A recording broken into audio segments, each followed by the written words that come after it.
So one of the things that and we've probably just about got time to do this before we break for lunch, but you might want to play around with it. We can discuss it while we're having lunch.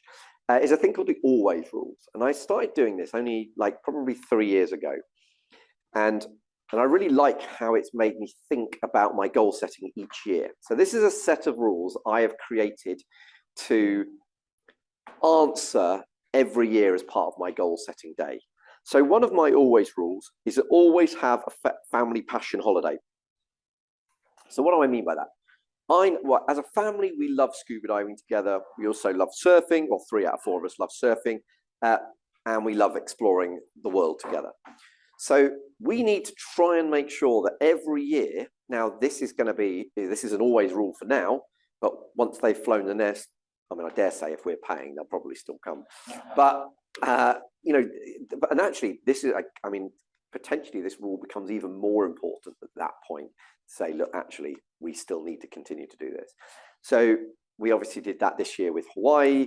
Last year, we did that in Egypt. The year before that was Mauritius. The year before that, it was the Maldives. But that is a rule for us now. And each year, I'm now sitting there going, right, okay, where is it going to go? You don't have to know exactly where it is yet. But we already know that next year it'll be 2 weeks in October again, because, well, actually, I say that, there's a bit of a discussion around that at the moment.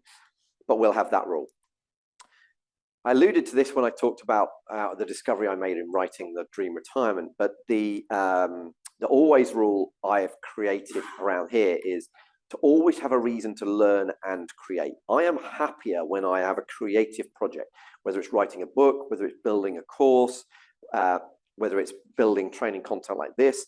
I know I'm happier when I have something like that. My brain has something to work through and kind of look out for ideas. And, you know, I was watching a documentary this morning about Chasing the Sun, which is about where you ride on solstice day, 200 miles. And it's giving me ideas from a bucket list and an activity point of view, but it's also giving me coaching ideas. And if I don't have a project on the go, I'm unhappy.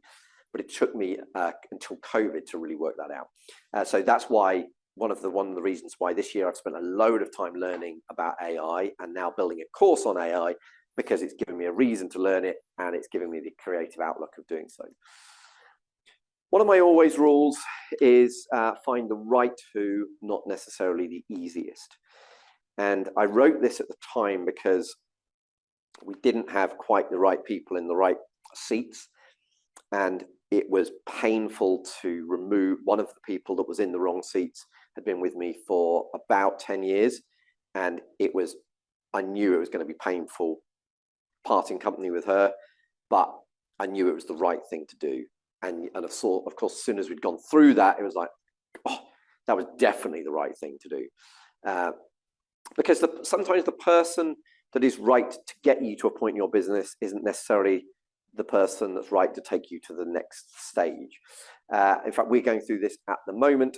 We had Sarah sitting in on these meetings until fairly recently. She was running the hub and spoke for me. And we made the decision that she's a lovely person.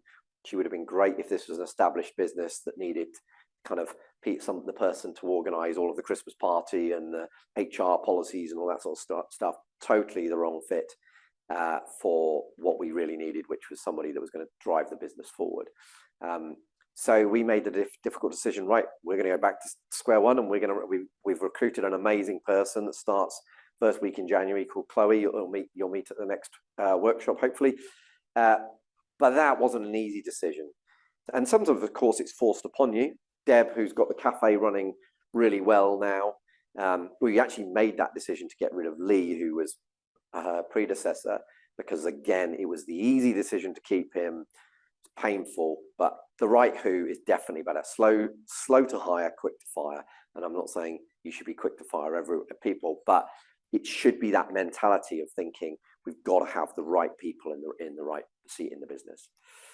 One of my always rules comes from Joe DeSena, guy we had on the podcast, founded the Spartathlon Racing, and also then bought Tough Mudder as well. And one of the things that he said, which totally aligned with my always rules, was to always have a health date in the diary. talked about this with somebody yesterday. I can't remember who it was. But I will, by the end of this year, I will definitely have at least one event in my diary that is a fitness-based goal. And it will be an event of some description, something that I find exciting, something that I find scary. It doesn't necessarily always have to be that, but there is something about having a date in the diary that says, like, when it's icy outside, I am still going to train. When it's pouring with rain, I'm still going to get up and go for that run. Something about having the date in the diary makes a big difference to me anyway. So that's one of my always rules. And my final always rules is to always have a friends and fitness trip planned as well. So I do this twice over the course of the year at the moment, one cycling tour, one golf tour. This was us in Cape Town on a cycling tour in February. This coming February, we're going to Lanzarote. If anyone wants to join us, you're very welcome. And it will be, but I'll also do a golf tour as well, because that's really important to me, and I really, really value that time. It's something about getting together with friends and putting yourself, particularly the cycling one, putting yourself through a fairly challenging set of rides, which does me the world of good.